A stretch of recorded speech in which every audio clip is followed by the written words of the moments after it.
Bonjour à tous et bienvenue dans Connaissez-vous, votre magazine culturel du dimanche soir. On va parler de journalisme, de littérature, de ce qui se passe en Ukraine, notamment avec Alain Lallemand qui sera notre premier invité et qui sort un roman qui s'appelle « Ce que le fleuve doit à la plaine ». On sera ensuite dans la musique avec d'abord Simon Leleu du groupe Osterlo ou du projet Osterlo avec un nouvel album qui s'appelle « Collective ». Et puis on parlera d'un nouveau festival de jazz consacré au jazz belge qui est monté par Maxime Blaisin et qu'on pourra voir la semaine prochaine. Ce sera dans les Galeries de la Reine. Dominique Bella sera dans le micro ouvert, c'est Connaissez-vous, et nous sommes partis.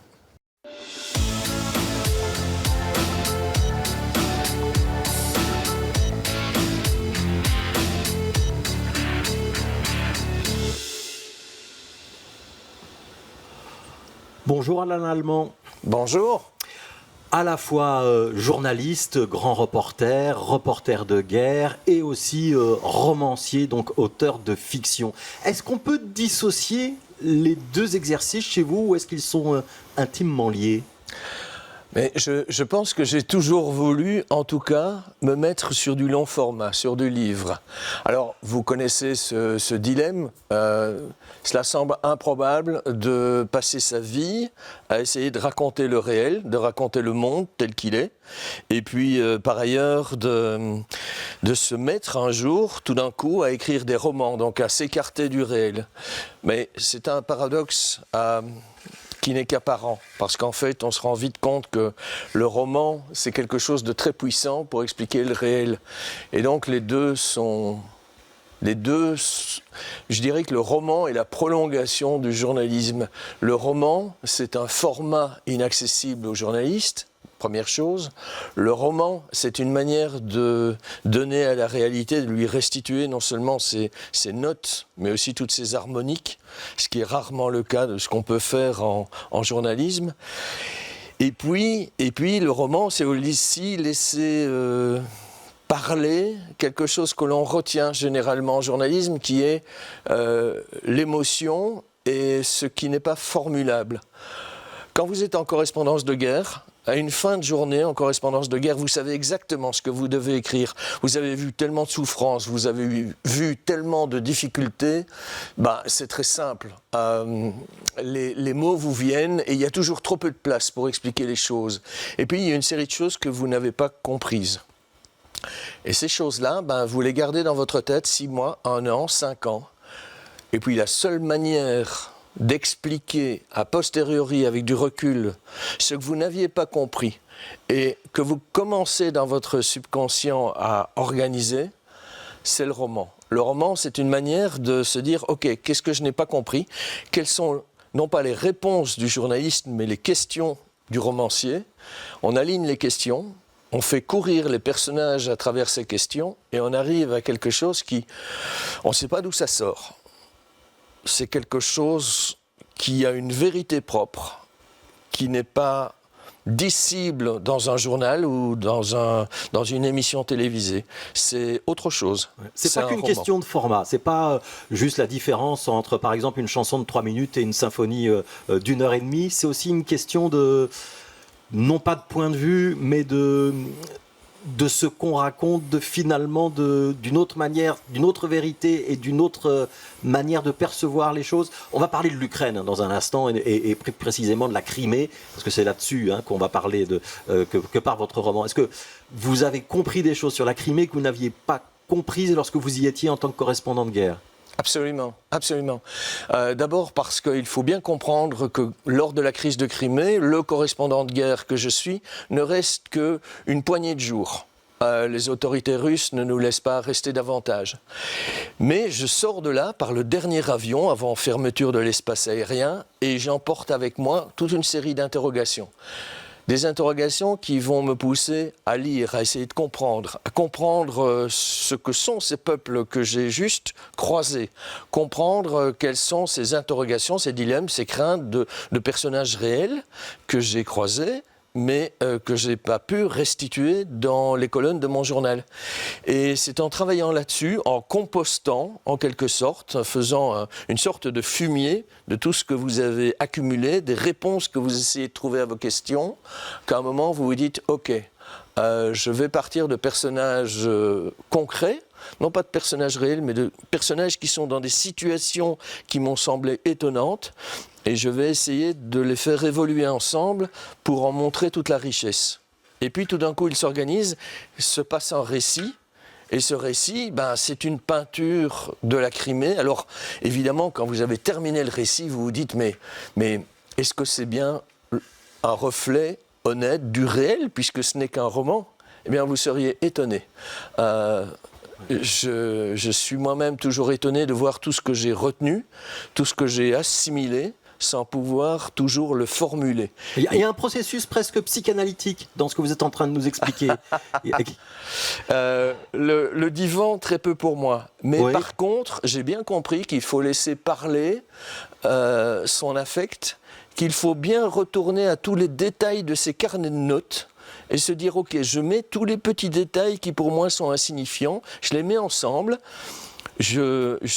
et peut-être qu'ils vont disparaître, qu'ils vont juste donner une apparence de réalité, et peut-être qu'ils vont être les déterminants de quelque chose. Je me suis rendu compte, par exemple, que oui, c'était important de faire attention à ce qu'étaient les passions de chacune des communautés de Crimée. Passion pour le cheval, passion pour la natation, passion pour le plongeon, passion pour la promenade. Et il y a des identités derrière tout cela, mais je ne l'avais pas vu immédiatement. Et quand vous comprenez, quand le romancier comprend qu'il y a des identités derrière les passions, les sports, eh bien vous comprenez mieux comment les communautés sont amenées à se dissocier, mais aussi à travailler ensemble. Et c'est cette vitalité dans l'isolement et dans l'interaction des communautés qui, moi, m'a épaté. Je l'ai retrouvé sous ma plume dans le roman.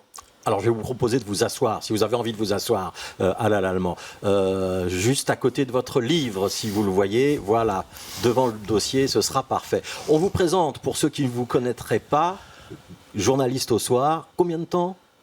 Depuis combien de temps? Je suis obligé de le dire, là.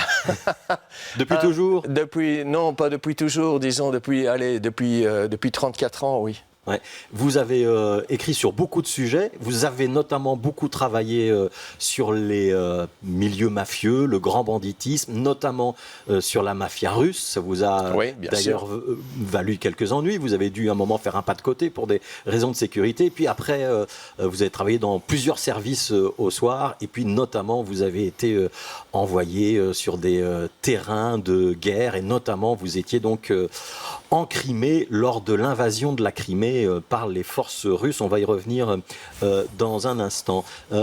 Vous serez journaliste jusqu'à la fin de vos jours ou c'est quelque chose qui est en train de s'éloigner de vous? Disons que mes projets de fiction, que ce soit en roman, que ce soit en télévision, prennent une place qui est croissante. Mais le journalisme, c'est mon identité. Il y a un plaisir à découvrir le réel et à le transmettre qui est absolument passionnant. Pour moi, il y a équivalence, il y a une passion pour la littérature, bien sûr, je vais la développer de plus en plus, mais le journalisme reste une griffe, reste un port d'attache, reste quelque chose de déterminant. C'est une éthique, c'est presque un mouvement réflexe. On va voir sous les pierres ce qui se trouve sous les pierres. Et vous savez, allez voir ce qui se trouve sous les pierres, essayez de retourner chacune des pierres. C'est ce qui fait qu'un romancier a aussi de l'inspiration. Ouais. Et ça vous donne de la matière, évidemment, pour vos romans. Est-ce que vous pouvez raconter ce voyage en Crimée? Qui vous envoie? À quel moment vous arrivez? Combien de temps vous restez? Et c'est quoi le but? Écoutez, rappelez-vous, 27 février 2014, des petits hommes verts sans insigne débarquent en Crimée, prennent le contrôle du Parlement régional de Crimée. On est à Simferopol, dans la péninsule de Crimée. La Crimée, c'est un peu la côte d'Azur de l'Ukraine. Il y a une forte implantation russe. À 60%, c'est une population russe ou russophone, à 28% des Ukrainiens, à 12% des Tatars. Et tout de suite, mon rédacteur en chef, le rédacteur en chef du soir, m'envoie pour essayer de couvrir l'événement. Et donc, rappelez-vous, c'est toujours les émeutes dans la place Maidan. Et donc, je débarque un petit stop à Kiev, place Maidan, et puis je repars sur l'Ukraine immédiatement. Et je reste là une poignée de jours. Je pense peut-être une petite semaine, jusqu'à temps que les Russes chassent tous les étrangers et annoncent la fermeture de l'espace aérien. Et c'est donc un peu la répétition de ce qui va se passer plus tard, en plus violent, avec l'invasion de l'Ukraine qui est plus proche de nous.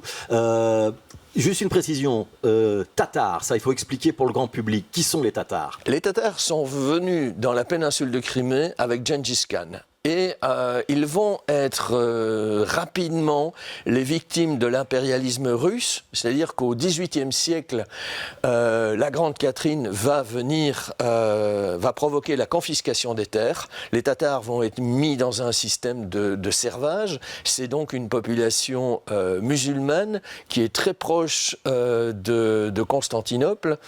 Et ils vont subir, par les changements de régime russe et puis soviétique, une série de purges. Ils seront purgés de 1917 à 1933 par le régime bolchevique. On parle de 150 000 Tatars qui, à cette époque, auraient disparu.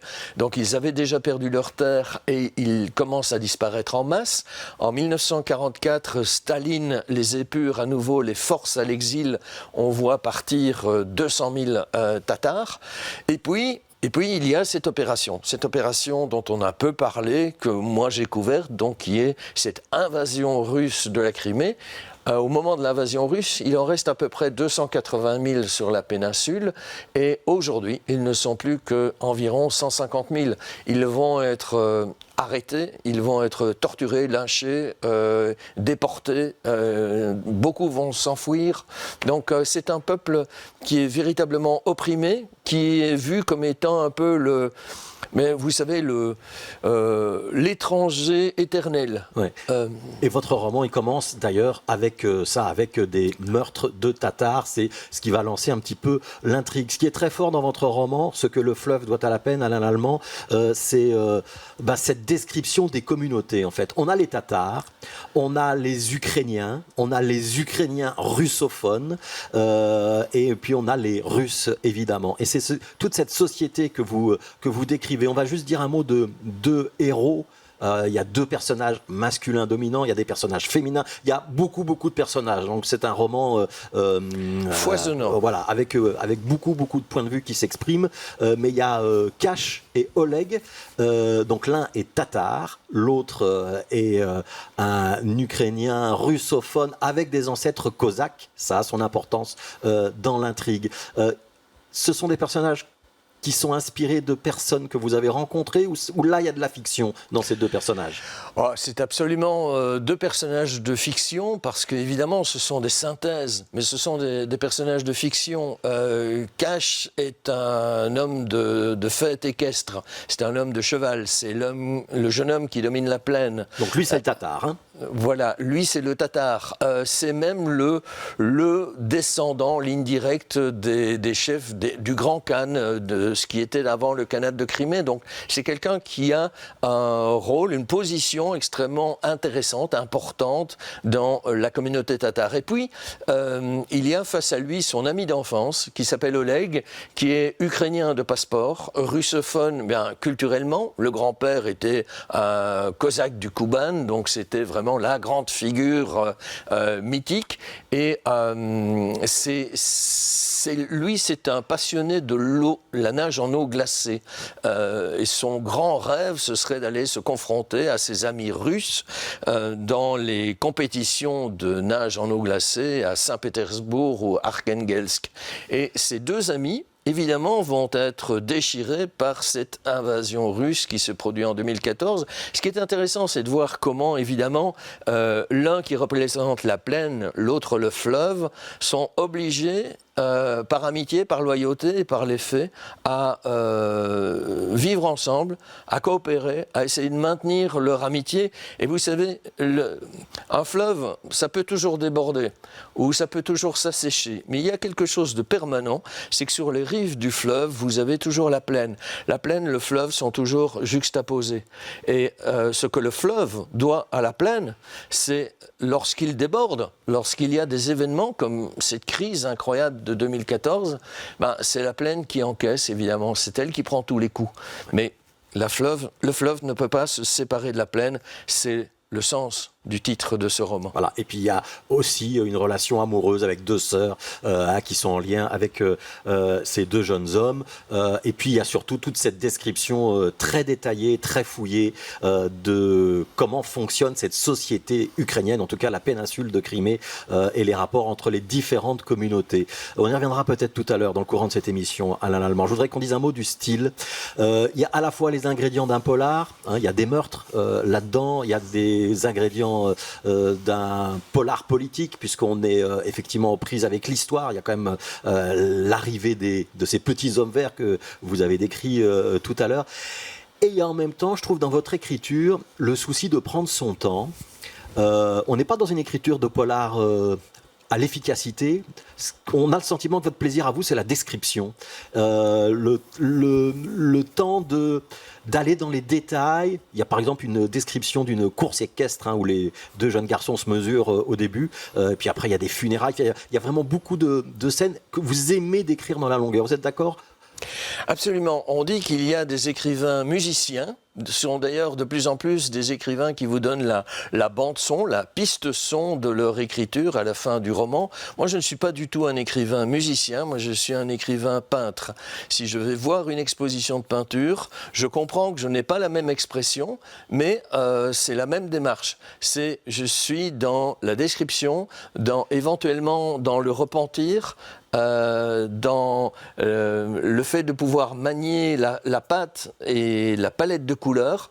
Voilà, ça c'est mon grand plaisir. Et je pense que le grand plaisir de tout récit, c'est à la fois de faire évoluer des personnages qui vont eux-mêmes provoquer, dérouler une intrigue, mais c'est aussi de faire connaître leur paysage, leur lieu de vie, de faire connaître les sensations. Pour moi, les sensations du toucher, du goût, de l'odorat sont très importantes. Souvent, quand on écrit, on parle des sons, on parle de l'image, ce qui est évident. Moi, je pense que le goût, lorsqu'on mange ou lorsqu'on a un sale goût en bouche, lorsqu'on touche des choses glacées ou rugueuses, c'est intéressant de le restituer aussi. C'est ce qui fait que vous avez cet effet d'immersion qui est fort. C'est parce que vous êtes capable de restituer dans l'écriture toute une densité, une multiplicité de sens.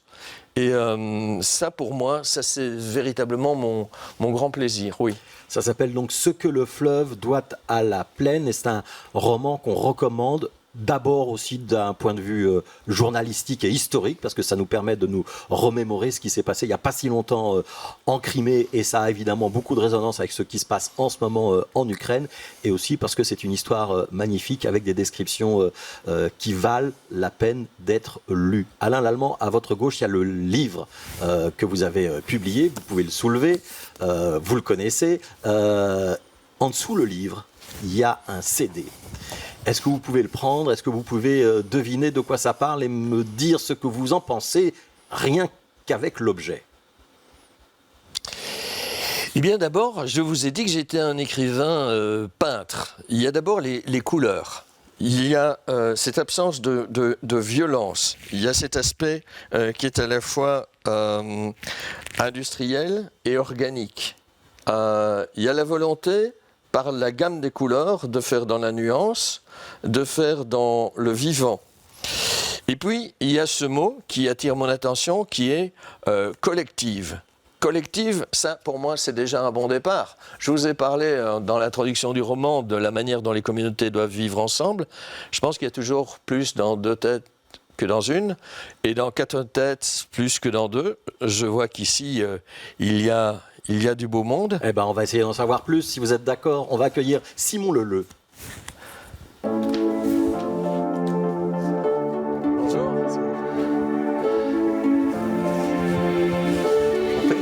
Enchanté, Voilà. absolument. On va Alors, proposer à Simon de s'asseoir en face d'Alain, comme ça ce sera plus facile pour converser. Est-ce que vous pourriez vous présenter, Simon ?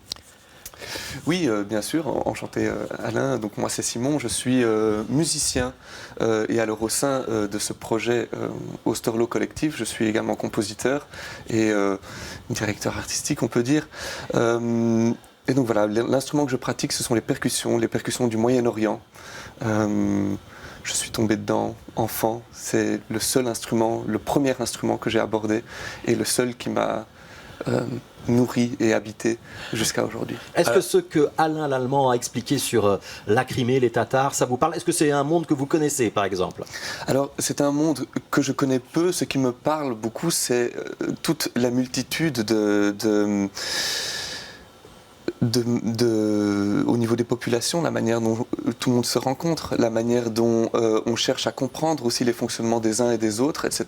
Et dans ce sens-là, c'est très similaire la démarche que vous avez eue, je pense, de renseignement et est très similaire à ce que j'ai essayé de mettre en place ici pour cet album, d'arriver à faire se rencontrer des musiciens qui, à la base, n'ont pas de lien entre eux, mais également pour moi aussi et pour nous, parce que nous sommes deux à l'origine de ce projet, de comprendre comment les choses se passent dans d'autres lieux, dans d'autres langages musicaux ici en l'occurrence. Donc c'est Lydie Tonard qui vous accompagne, elle est flûtiste. Le plus simple, c'est qu'on regarde un petit peu ce que ça donne, Osterlo, et qu'on écoute surtout, et puis on en reparle juste après.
Alain l'Allemand, première réaction à ce que vous venez d'entendre.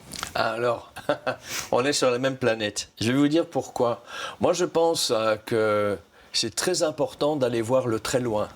Parce que le très loin, c'est ce qui nous confronte à ce que nous sommes nous, par différence.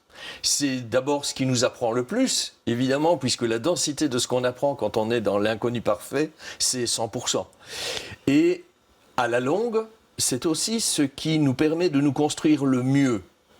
Parce que nous ne partons pas dans ces mondes très lointains sans avoir un bagage qui est le nôtre. Et parce qu'on est en décalage par rapport à ces très loin, eh bien on redécouvre ce qui est notre très proche.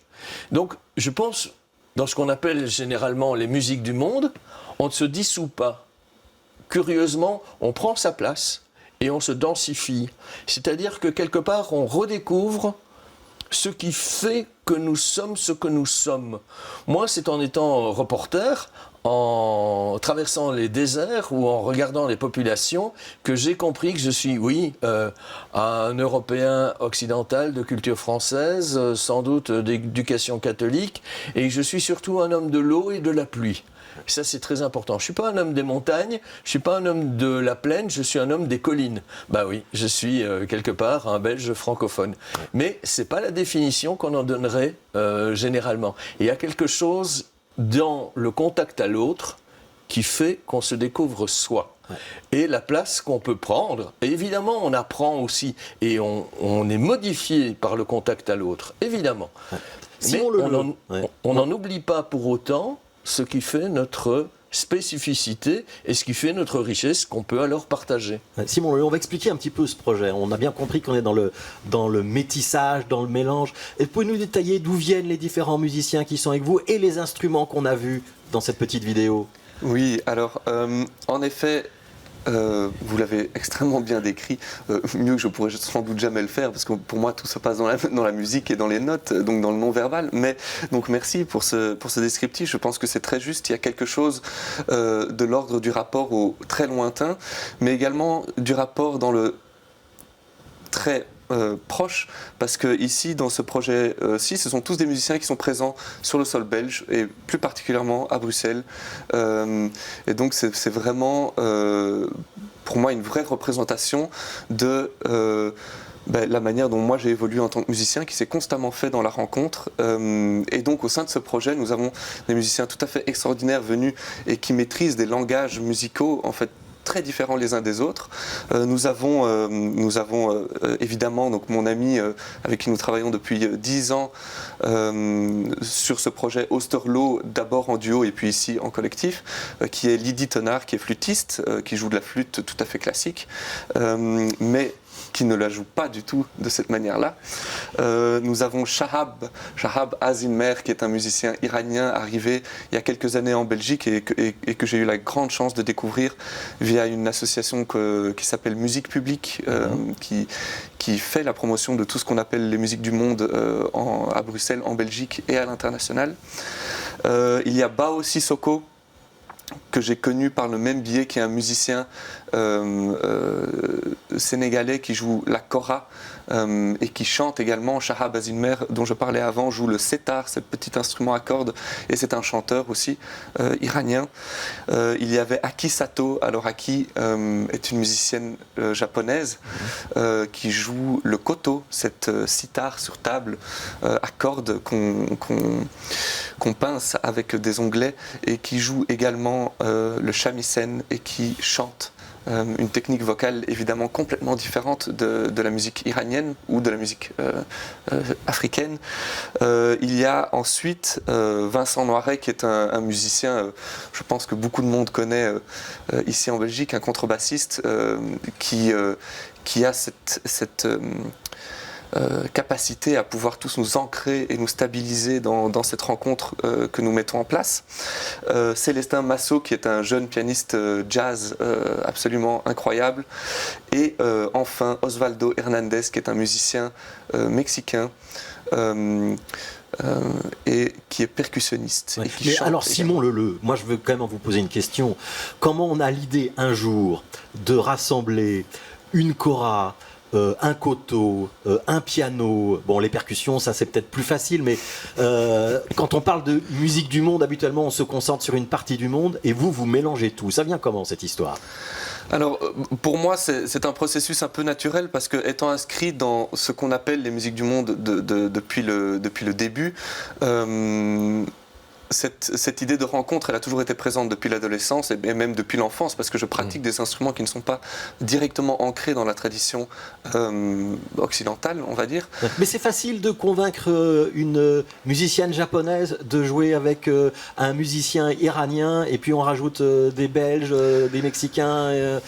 Il a fallu quand même que tout le monde sorte de sa zone de confort. Exactement. Alors en plus, d'autant plus que le parti pris de cette musique, ce n'est pas de jouer de la musique traditionnelle, issue d'une culture spécifiquement. C'était l'idée de composer quelque chose, un terrain neutre quelque part, dans lequel chaque musicien puisse s'exprimer selon sa spécificité, selon son langage. Et ça a été vraiment la démarche de fond, et qui le distingue aussi de tout ce qui a été fait dans les années 90, 80, quand on parle de métissage, etc. Ici, il s'agit de rassembler les musiciens autour d'un répertoire actuel, en fait, moderne et en fait très neutre, et qui offre la possibilité à chacun de s'exprimer. Alors, je m'estime extrêmement chanceux que chacun de ces musiciens a évidemment accepté d'embarquer dans l'aventure. Cela s'est fait très progressivement sur plus de 2 ans, et cela s'est fait aussi à travers une démarche de notre part, à Lydie et à moi, de aussi nous intéresser à leur langage spécifiquement. Il ne s'agissait pas de venir directement avec de la matière composée et de dire voilà, on aimerait que tu joues ceci ou cela. Non, c'est beaucoup plus complexe que ça. Nous sommes d'abord, nous, allés vers ces musiciens-là pour comprendre quel était leur répertoire spécifique, comprendre leur langage musical et se dire, tiens, ok, comment est-ce que ça fonctionne? Et ensuite, petit à petit, j'amenais des petites idées de composition, et alors, en fonction de la manière dont eux réagissaient à cette matière, on a créé ce projet Ostorlo Collective. Donc et c'est pas aussi facile que ça paraît, parce que les gammes, les modes ne sont pas les mêmes, les manières d'écrire la musique ne sont pas les mêmes. Comment est-ce que vous avez réussi à faire tout ça? Tout à fait. Alors dans le groupe, il y a des musiciens qui sont improvisateurs jusqu'au bout des ongles, il y a des musiciens qui sont lecteurs, il y a des musiciens qui ne lisent pas la musique, et puis il y a des musiciens dont la musique est construite sous forme de petits motifs très courts et qui se répètent et qui se transforment, et des musiciens dont la musique est construite sur des très très longues mélodies qui s'étalent vraiment dans une forme d'horizontalité, et donc en fait faire ça,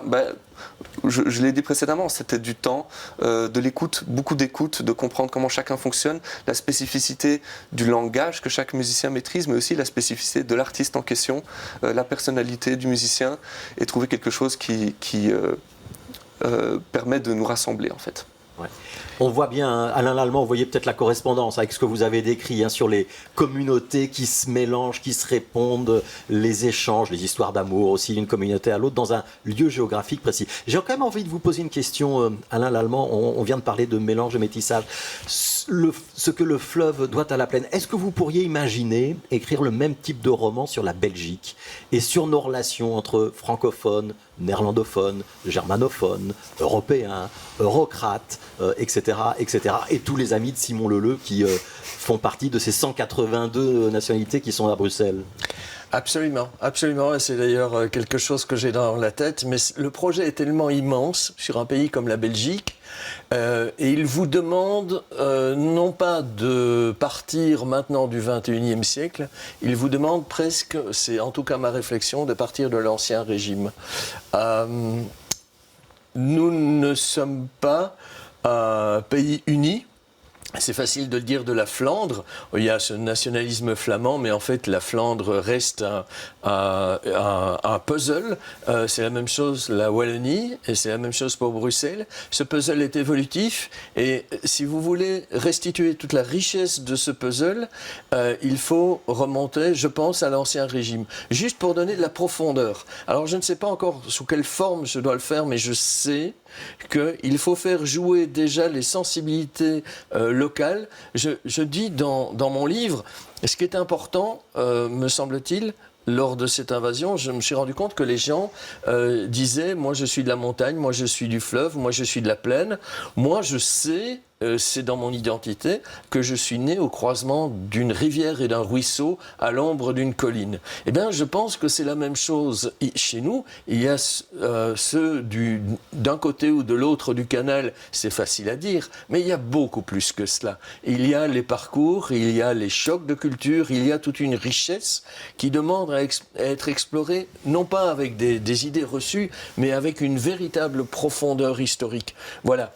Et quelque chose qui m'épate dans votre projet, c'est la manière dont vous parvenez à être avec cette écriture, puisque vous ne venez pas avec un produit fini, mais cette écriture à plusieurs dizaines de mains.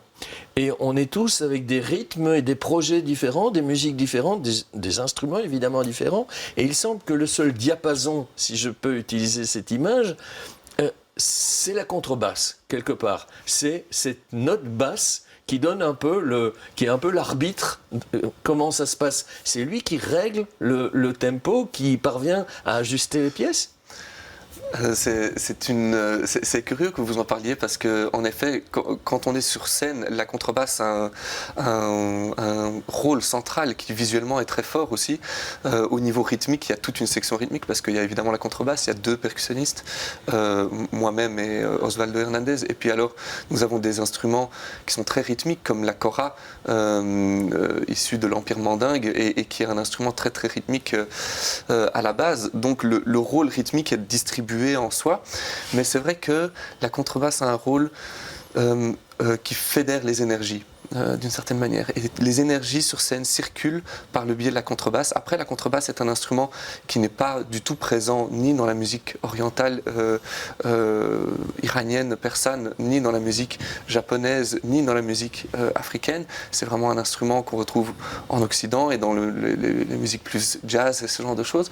Mais pourtant, au sein de ce projet, il y a quelque chose de très fédérateur autour de la contrebasse, en effet. Ça s'appelle Osterlo, album collectif, c'est paru sur le label Igloo. Simon Leleu, il y a déjà eu des concerts de présentation. Je sais que c'est compliqué de réunir autant de musiciens. Est-ce qu'on va quand même avoir, pour ceux qui vous ont raté, la chance de revoir cet ensemble d'ici la fin de l'année en Belgique? C'est envisageable ou pas? En Belgique, d'ici la fin de l'année, non, parce que nous avons d'ici la fin de la saison, parlons en termes de saison, donc c'est de septembre à juin. Donc d'ici la fin de la saison en Belgique, non. Nous jouerons à Paris dans le courant du mois de mai. Au studio de l'Ermitage. Ce sera le 22 mai pour ceux qui veulent faire le déplacement. Exactement. Et puis alors nous préparons évidemment la saison prochaine. Le management du groupe et le booking se fait bien à l'avance et donc nous préparons déjà la saison prochaine. Mais on vous verra la saison prochaine, on peut dire ça. Tout à fait. On va accueillir un troisième intervenant, si vous êtes d'accord, Alain Lallemand. C'est Maxime Blaisin que vous allez rencontrer maintenant.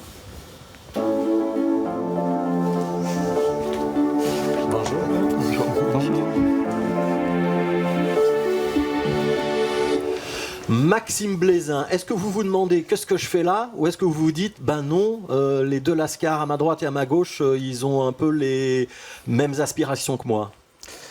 Je me dis que vous êtes très fort. Parce que normalement, c'est vrai que je me présente parce que vite fait. Donc moi, je suis guitariste de jazz essentiellement.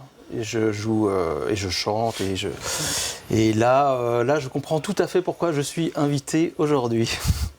Expliquez-nous qui vous êtes alors, Maxime Blaisin. Ben voilà, donc je suis guitariste de jazz, chanteur, je fais de la production. J'ai eu un studio d'enregistrement pendant 16 ans où j'ai enregistré énormément d'albums et puis en fait je suis musicien, je suis arrangeur aussi, j'arrange pour un groupe qui s'appelle le Dinan Jazz Orchestra où on a un groupe de 9 musiciens, donc cuivre, c'est vraiment jazz et puis je participe à la vie musicale et jazzistique du pays. Ouais. Mais il y a l'idée du métissage aussi et de la rencontre des cultures dans votre musique. C'est le Brésil, votre truc, on peut dire ça? Oui, mais en fait j'ai eu la chance de partir à 18 ans au Brésil et d'y habiter. Et j'ai été à l'école de musique, la première école de musique dans laquelle j'étais, en fait c'était à Rio. Donc dans une école qui s'appelle SIGAM. Donc c'est Jan Guest qui est en fait un musicien brésilien qui a essayé de faire un petit Berklee. Donc Berklee c'est une école assez connue aux États-Unis, mais à la brésilienne, spécifiquement sur la musique populaire brésilienne. Et donc je suis resté là-bas et puis ça a surtout changé ma vie et c'est surtout là-bas que j'ai vraiment appris la musique. Jusqu'alors je jouais juste principalement du rock et en fait mon ouverture au jazz s'est faite via la musique brésilienne. Ouais. Simon Leleu, vous avez beaucoup voyagé dans votre vie ou pas? Oui, j'ai eu l'occasion de beaucoup voyager et je continue à le faire évidemment, plutôt au Moyen-Orient. Donc c'est vrai que les territoires dont tu me parles, ce sont des territoires qui m'appellent terriblement, mais je n'ai pas encore eu l'occasion d'y aller. C'est très inspirant de vous entendre en parler, ça donne envie aussi. Est-ce que les uns et les autres, vous êtes devenus d'autres personnes ou d'autres créateurs grâce au voyage? Sans les voyages, vous seriez différents? Ou vous auriez fait autre chose, mais ce serait peut-être tout aussi bien? Moi, je pense que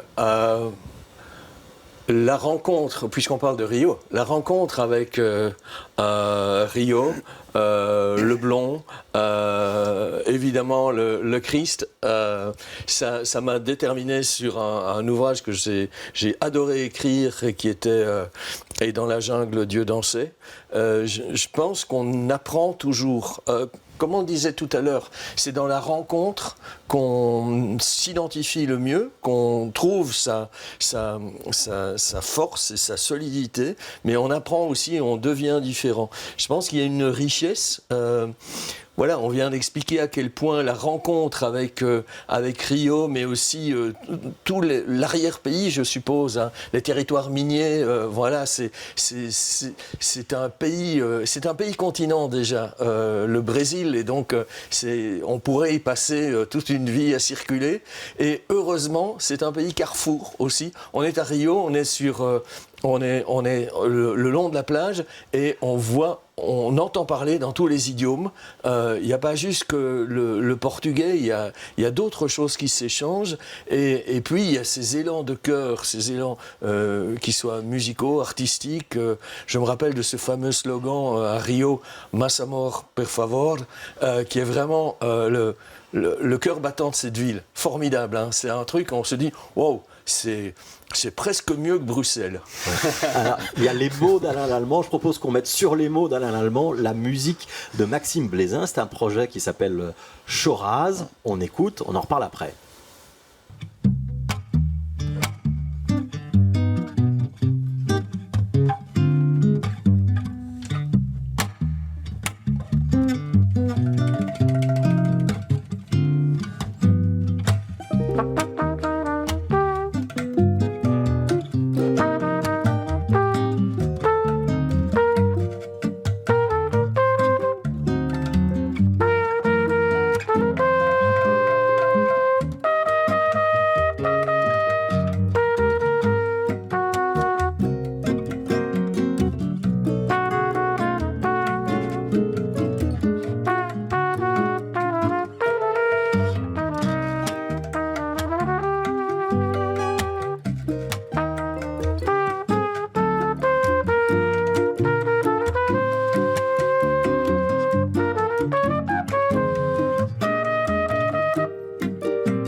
On va demander à Simon ce qu'il pense de la musique qu'il vient d'entendre, des musiciens qu'il a éventuellement reconnus ou des instruments qu'il a repérés.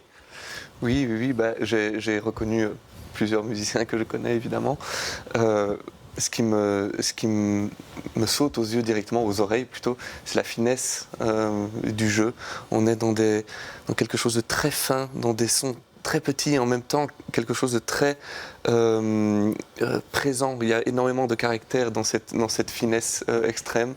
Moi, c'est ça qui me la première chose qui me touche, évidemment, dans cette musique que j'écoute. Ouais. Et on va préciser, c'est assez étonnant, mais que Simon Leleu et Maxime Blaisin, vous ne vous connaissez pas. Hein. Et pourtant, il y en a un qui joue souvent à Cergy, l'autre qui joue souvent à Scarbeck. Vous avez quand même réussi à ne pas vous croiser. Maxime Blaisin, petite explication. Choraz, on a reconnu par exemple Greg Houben à la trompette. Il faut expliquer, c'est une réminiscence. Il y avait un premier groupe avec le papa, Steve Houben. C'est un peu la continuation ? Voilà, mais en fait, c'est un premier groupe où on n'a fait qu'un concert à l'OPRL de Liège il y a longtemps, il y a plus de 10 ans. On a enregistré un album. Et parce que donc je dis que je suis guitariste, mais là, vous avez remarqué que ma guitare est très petite. Ça s'appelle un cavaquinho. Donc c'est une petite guitare d'origine de Madère, mais qui est très jouée au Brésil spécialement, surtout dans le chorinho. Et c'est pour ça que ça s'appelle choraz en fait. C'est la contraction de chorinho et de jazz. Et en fait, je reviendrai juste avec Steve, etc. Mais pour bien expliquer, en fait, le chorinho, c'est vraiment la base de la musique brésilienne. Enfin non, il y a le jongo, etc. Mais en tout cas, c'est une musique qui est née chez les personnes qui travaillent à l'administration. Et puisque, visiblement, vous connaissez Rio, c'est vraiment dans le centre de Rio où, en fait, les gens, après le bureau, allaient boire des verres. Et il y a cette chose qui est très importante, c'est que c'est des instruments qui sont portables. C'est-à-dire que le cavaquinho, la guitare 7 cordes, est acoustique. Je parle de ça parce qu'en fait, la finesse de l'instrumentation, qui est une instrumentation ici pas tout à fait traditionnelle, parce que normalement, il y a le pandeiro, qui est ce qu'Osvaldo joue dans ton groupe, etc. Donc, il y a ce côté portable et acoustique qui est ultra important. Et c'est-à-dire qu'on peut, c'est tous des instruments où on peut jouer partout, il n'y a pas d'électrification et surtout il y a un équilibre de son entre tous les instruments et de chacun à sa place, puisque le cavaquinho c'est assez aigu, la guitare 7 cordes, il y a 7 cordes, il n'y a pas de basse en fait, si vous avez remarqué, dans ce groupe-là il n'y a pas de basse, mais par contre sa guitare il y a une corde en plus. Qui fait qu'en fait toutes les basses, c'est lui qui les fait. Alors ici le percussionniste c'est Renato Martins, incroyable, qui joue du oudou, donc ça c'est un pot en terre cuite, mais il y a tous les instruments brésiliens, et souvent plutôt que la trompette, c'est de la flûte traversière ou de la bandoline, c'est une espèce de mandoline, ou enfin il y a plein d'autres groupes. Et donc on avait enregistré, je reviens à il y a une dizaine d'années. La première version il y a 10 ans. Voilà. Avec, c'était Osman Martins en fait qui était au cavaquinho et Steve Houben à la flûte et moi je jouais de la guitare 7 cordes. On a enregistré un album qui n'est malheureusement jamais sorti pour plein de raisons, que ce serait trop long, mais qui est un magnifique album. Et en fait, vous avez eu envie d'y revenir. J'ai eu envie d'y revenir, mais c'est surtout que Osman est décédé le 25 décembre 2022.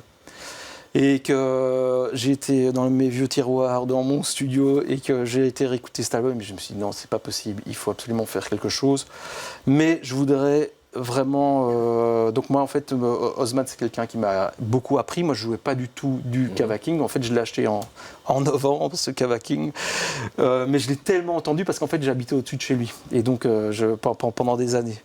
Et donc il y a une espèce de filiation entre lui et moi, et puis j'ai appelé Grégory, qui est le fils de Steve et qui a aussi habité au Brésil et qui parle aussi portugais, etc. Et on s'est dit, bon, on va faire quelque chose qui puisse encore être vivant aujourd'hui. Donc il y aura un double album en fait, il faut expliquer ça Maxime. Il y aura voilà, et donc on a l'enregistrement d'il y a 10 ans et celui de maintenant. Voilà, on a enregistré au mois de janvier avec cette version-là, et donc à l'automne, on va faire un double album avec un album sur l'ancienne session et cet album-ci sur la nouvelle. Voilà. Et alors on va préciser un concert aussi, ce sera le 6 avril, vous allez jouer au Théâtre du Vaudeville, c'est dans les Galeries de la Reine à Bruxelles, et donc on aura donc l'occasion de voir le 6 avril Choraz en concert.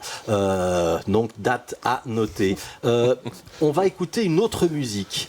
C'est pas Maxime Blaisin, c'est pas Simon Leleu, mais il y a une raison pour laquelle on va écouter cette musique, on en reparle après.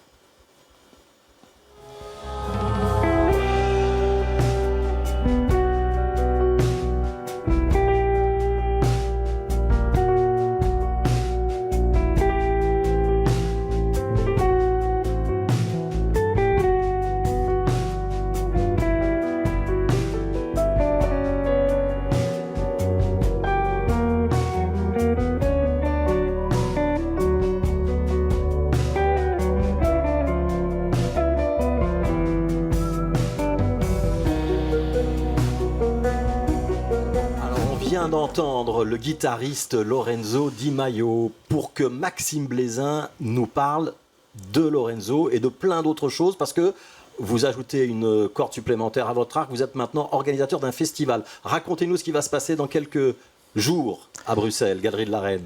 Eh bien, le 5 et 6 avril, avec Afilomama, nous avons décidé d'organiser la première édition du Belgian Jazz Festival.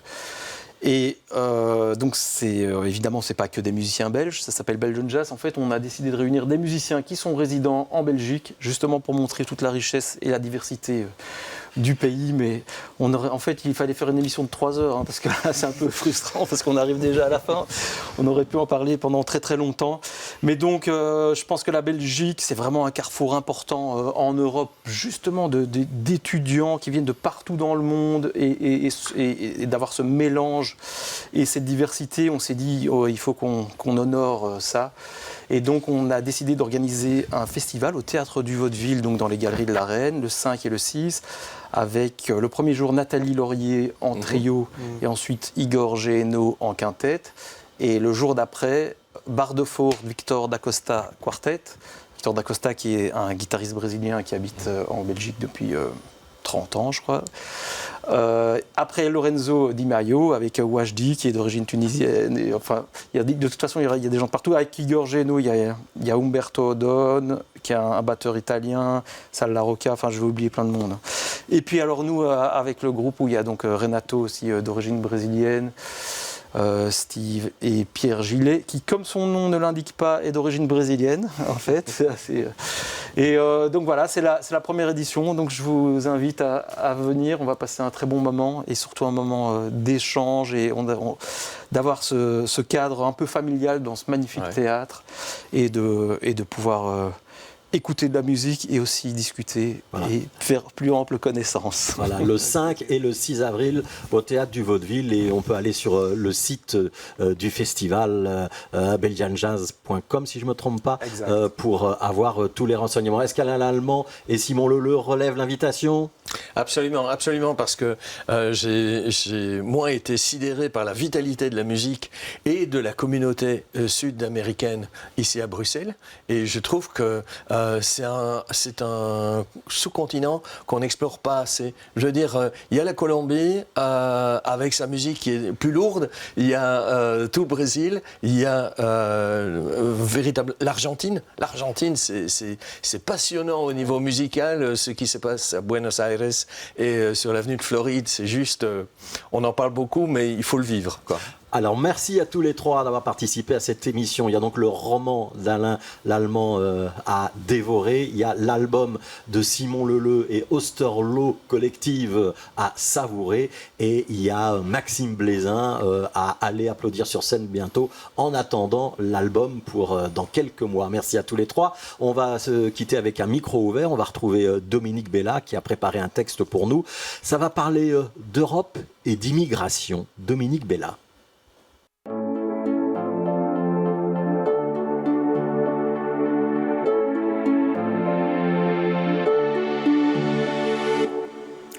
Je vis au Cameroun, pays à taux de reconnaissance de protection internationale en dessous de 20%.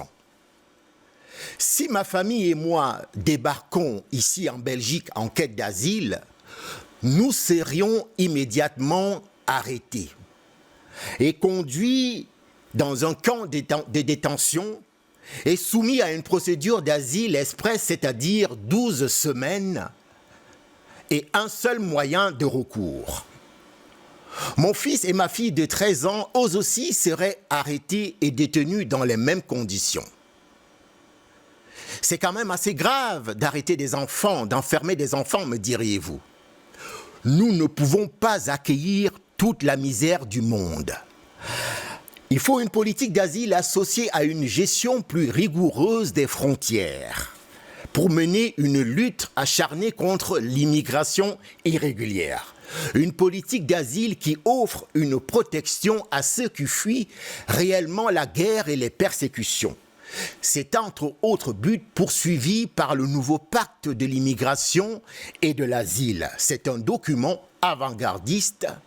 C'est le meilleur qu'on ait jamais eu. Quoi que vous en pensez, quoi que vous en dites, il sera adopté dans les prochains mois par tous les pays membres de l'Union européenne et la Belgique soutient ce texte. Mais que dire alors de l'asymétrie flagrante de traitement avec les Syriens de 2015, en majorité musulmans, ces millions de réfugiés qui fuyaient la guerre, dont une minorité seulement est parvenue en Europe, et l'accueil bienveillant organisé de 5 millions d'Ukrainiens blancs et chrétiens en 2022. La politique d'asile européenne n'est-elle pas finalement asymétrique, discriminatoire? En vérité, doit-on être surpris par la montée grandissante des extrêmes droites et leurs programmes politiques? Illusion de l'immigration zéro, verrouillage des frontières, affaiblissement de l'état de droit, mainmise sur les médias, stigmatisation des étrangers et des homosexuels, etc. Doit-on être surpris par le renforcement très prochain de l'influence de l'extrême droite au sein des institutions européennes dans les prochains mois? Devons-nous être surpris à la réalité? La lutte contre certains corps d'injection se déroule à l'échelle planétaire et pas seulement en Europe. C'est le propre de notre temps. Cette forme de violence vise d'effroi. Elle ressemble aux grandes chasses d'hier. Et d'abord la chasse à la cour, et à la chasse à la trappe et leurs techniques respectives.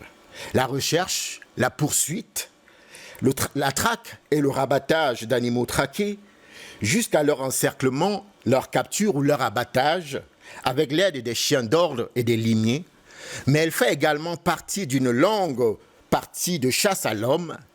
Il s'agit à peu près des mêmes cibles, les esclaves marrons, les peaux noires, les juifs, les apatrides, les pauvres, et plus près de nous, les sans-papiers.